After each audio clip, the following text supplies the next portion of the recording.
orang yang patut dan layak menjadi khalifah, orang yang menguasai zahiran wa batinan, Rasulullah. 1, kedua Abu Bakar Siddiq, 3 Sayyidina Umar Al-Faruq, 4 Utsman bin Affan, 5 Ali karramallahu wajah, layak jadi khalifah. Turun Abdul Aziz layak jadi khalifah, Harun Ar-Rasyid layak jadi khalifah, Mansur layak jadi khalifah. Setelah eta diteliti dia cuma ilmu zahir doang, tidak memiliki ilmu batin. Nah, inilah yang sulit di Islam teh, kudu menguasai ilmu batin. Anu sulit, warikan ieu nu jararago ngaji mah ambala ya kaluaran ti Misra. Teh loba. Loba jasa. Masya Allah, di Turki ambalaya, di Syria loba, sekalipun di Yaman ambalaya. Tapi nu berkembang teh zahirna, batin kurang berkembang. Endek layak kumaha jadi khalifah, syaratna teh kos kitu cek Ibnu Rus. Cek Ibnu Rus itu seperti itu, boro-boro pamimpin negara, cacakan kiai bae teu memiliki ilmu batin. Ieu bae teu meunang kadenge aya, teu meunang kadenge aya.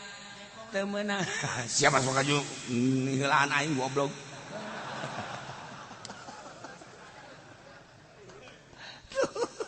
Temenang kadenge aya gitu karena aya lelesang. Kiai lamun teu memiliki ilmu batin, ketika datang sumbangan ti dewan geus hejo matana. Ieu mah kos mah kiai anjing. Kiai anjing cak wali, tapi awalin menyebut kiai anjing.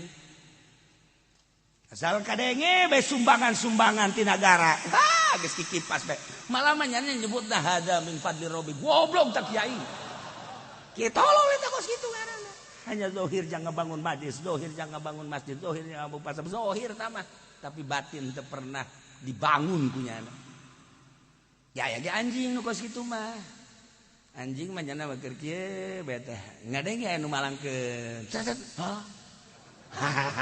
Kecak wali kok gitu tah. Itu kadija. Oh, ieu mah daging, set di dahan. Aja kieu deui anjing mah. Deui nu malangkeun. Duda. Asal anu malangkeun beta. Cenah mah udang, aja nuturkeun eta anjing. Kayak nu malangkeun belah ditu. Keur kieu we keur kieu. Aya nu malangkeun. Di udang. Oh, tulang ge di dahar we goblok tah anjing. Tah cak wali teh ya, lamun aya kiai anu celina tuh siapa asal aya dana sosial, dana sumbangan, dana eta rancung, eta kiai anjing cak wali. Ulah hudang sia kiai, awas ya. Nyahoan sia. Aduh, asal hudang tuh hudang ya, tuh siap tah mesti nyahoan. Tuh kan, ternyata kos sekarang itu lamun kiai bae geus teu memiliki ilmu batin, acak-acakan atuh muridna kajian kumaha aja. Numantak kuari loba nu alalajur ge. Nu alalajur tidak memiliki kekuatan batin. Urang lamun ngadenge Gus Dur baheula sering nya nama lamun hadiah puji jeung wali kapanggih jeung wali. Maca silsilah Kangjeng Nabi, hatta Kangjeng Nabi. Dek percaya dek henteu seperti eta numantak diwali-wali ge. Kuari Habib Lutfi ketika hadiah nya di kuburan ngajirim tek ngawujud ngobrol. Kemudian jeung kitu naon ngaranna jeung Kangjeng Rasul sarua. Beberapa tamu-tamu nu ka dieu urang luar negeri seperti eta. Pengalaman kula. Nek balik kula di Banjar, cak almarhum Abah puasa sabaraha poe bah 40. Atuh kula mah puasa bae, bebeja mah puasa bae ka Abah. Susok ajung, aing teu percaya sia mah. Pokona si eta mah gimana diajakan ngobrol ku aing. Carita puasa bae tah. Beurang 20 poe. Aya tah ngimpi. Geus, menang 40 poe pas dek balik. Ngimpi kapanggih jeung ayah. Bebeja lah pula kasalah sahiji anak teh aya can aya fotona eta mah kos kieu aya teh bener, kos kieu aya teh bener. Oh bener. Aju ngan nasehatan dina impian teh dek balik teh. Geus eueuh masalah anu jelas da mah kieu. Kok bisa kapanggih sepertina ieu teh dikondisikeun ngimpi teh seperti dijieun. Kan hayang nanya ka Abah. Bah, eta ngimpi geus nyahoan tah. Maksudna hayang bisa ngimpi kos kitu engke sia macan waktuna. Aduh, iraha ya yang waktuna ya. Eta isu bade tangka pake moal aya waktu mah. Ieu batur. Oh, berarti aya cara-cara mun hayang kapanggih jeung seorang wali, aya cara-cara mun hayang hatta jeung Kanjeng Rasul. Kok teu digelar sih? Teu digelar kudat moal kuat. Aya cara kukula lamun dibejakeun ya. Cara hayang kapanggih misalnya urang jeung Syekh Maulana Sanudin, cara make kieu carana kieu carana kieu carana ngan moal kuat pae. Moal kuat atuh puasa tilok, zikir tilok, maca sholawat tilok, aju hayang kapanggih jeung wali. Paling jeung genderuwo. Aya cara horenganan barang dibejan mata carana kieu dicoba ye napasna babacaana jeung cara-carana teu kuat urang teh. Oh, masyaallah. Iraha kuat tah ketika urang loba maca Quran, loba maca sholawat, loba zikir nu khusus cara-carana. Sewaktu-waktu engke geus kuat karek dibere ku Gusti Allah. Nah, eta salah satu ilmu batin teh seperti anu mantak menta peneranganana lain kanu hirup. Coba kanu pae. Urang mah pan mun zarah tah mun silaturahmi ngeunahan kanu pae. Kanu hirup mah beresiko tinggi. Tapi kanu pae mah tidak beresiko. Paling ge kotrek, kotrek. Sebarang maji mere 25 perak. Jadi tidak beresiko kan. Tapi kanu hirup mah kadang-kadang beresiko. Urang mah pandanganna dunia. Tapi jeung nu kitu bahkan lain minta penerangan hatta endek ngaji minta penerangan ieu teh terus apa ulah yang ngaji itu ieu teh ngaji kitab ieu teh coba hayang kapanggih jeung musannifna terus ku urang dihadiahan di sosial bagian daripada ilmu batin seperti eta boro-boro raja khalifah kuari kiai ge geus teu memiliki endek kumaha teu olengna negara Sidina Umarna di Madinah bala tentarana di Yaman kadeuleu ku Sidina Umar Al-Jabal cek Sidina Umar weh cek tentara suara Sidina Umar urang hayu ka luhur naik ka luhur lantaran ku Sidina Umar katingali ieu teh bakal katerekam tentara naik ka luhur ieu nu jadi masalah nama kok Sidina Umarna di Madinah suarana kok datang ka Yaman khalifah urang menyaritakeun Sidina Utsman aya tamu datang ka dinya cek Sidina Utsman ternyata horenganan loba keneh anu zina. Sahabat langsung cerik. Apakah aya keneh mujizat cek sahabat? Lantaran karasa di jalan teh nyana endek ziarah, endek silaturahmi ka Sayyidina Utsman, neuleuh awewe geulis jana resep. Berarti matana zina kanyahoan ku Sayyidina Utsman. Endek kumaha coba tah khalifah teh mah geus Syekh Abdul Aziz, Raja Abdul Aziz kakarak nyahoeun jana.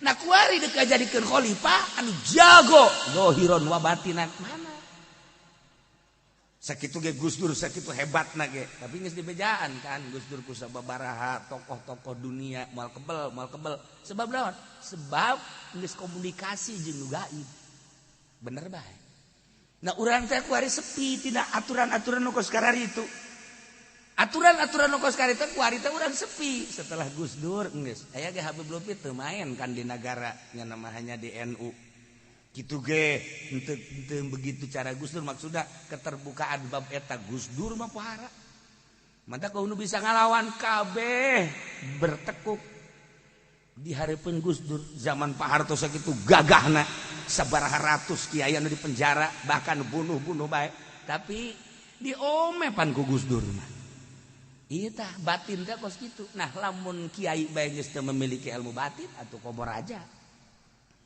Cenah raja nu kuari mah ilmu batin. Batin eta mah batin anu sok make ieu teh tah.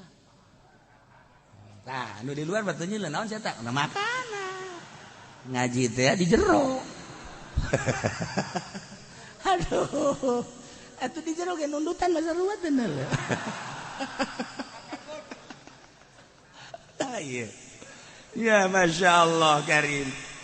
Nah pencerahan di ulama batin matiis kajian kumaha ge sebab menusuk hati sebab naon kadengena suara padahal mutiara kadangnya suara padahal nur di jelema-jelema ahli Allah anu ngabogaan zahiran wa batinan eta teh aya sinar Kangjeng Nabi Muhammad sallallahu alaihi wasallam suarana sarua bahasana sarua tapi karasa ka jero kolbuna beda sebab sinar Kangjengna nampak ai urang mah pan sinar Golkarna kan nu nampak sinar PDI na kan nu nampak ulah oh sia sinar darah rampak eta kos gitu lain-lain sinar Kangjeng Nabi urang butuh kuari ka kiai nu aya sinar Kangjeng Nabian teu butuh ka kiai nu aya sinar PDI-an teu butuh ka kiai nu aya sinar Golkaran jang naon kos ka itu mangan saukur nyieun pitayeun doang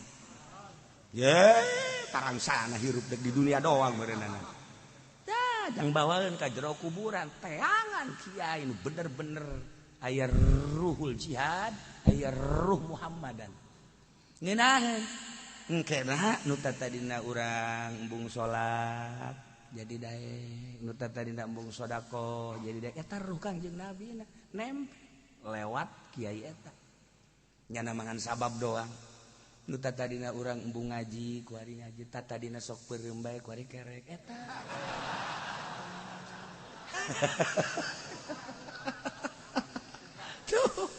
Iya badal, sia ngaji kadinya, aja kuari, aing kan 3 kali doang, ngangguran, ente lah, emang gue naon sih, ente mau omong, mau ngaji kadinya deh, ya, eta geus parah tak kos gitu, geus parah, kurang sih sia, atuh aing ngaji karak 3 kali aja ditah nyieun lawang punya anak, tah, eta teh eungap, kamurid teh, eungap, kamurid, oh, moal ngaji di kadinya, kurang, aya pengkondisian dunia urusanana teh kiai akhirat mah teh geus sedekah urusan sia teh sedekah urusan sia ieu pan kitu amat teh aing kasinggung ulah kagak rasa kasinggung atuh sia ulah ngarasa eta mah leuwih berat nu tadi mah kiai can